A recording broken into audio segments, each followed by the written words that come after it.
相識3000天，我沒名無姓，因後也與你跨過那一段旅程。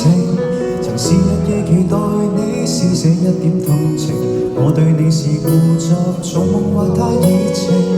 在世上是你始終不肯退後，遺忘我感激你心意，但情人比知己分開更易，怕我愛上你壞了事。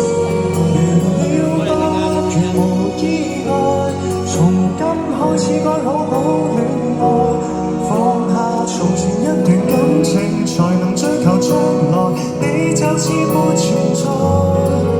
了吧，然而你不在，情況未像幻想般變改，告別從前總是不易，原來假如只得我在，我竟未能覓尋下一位摯愛。家姐，多謝。有訊息應該刪走，再沒留憑證。我共你去到最遠，也只是友情。如現實是場玩笑，一早清楚內情。過去是勇敢，或是未肯適應。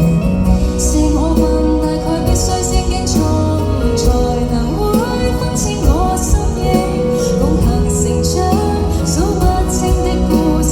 我愛你，你扮作不知。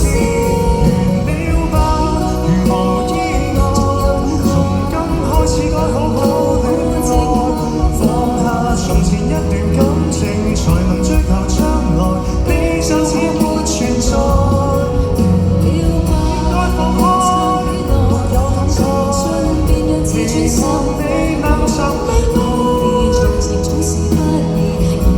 只得我在，再不願麻木留在這愛海。我與你大概始終不能相愛，可否不離開講出你的感慨？我用心戀愛，下段道路定更精彩。如了吧，如無意外，曾失戀的都必須戀愛。悔恨從前隱沒感情，常常猜疑將來，你就似沒存在。如了吧，仍能撐起來，前進便一直專心放開。告別從前總是不易，然而假如只得我在，我怎要談什麼稱這摯愛。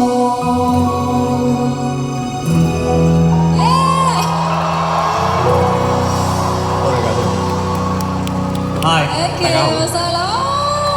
李嘉誠。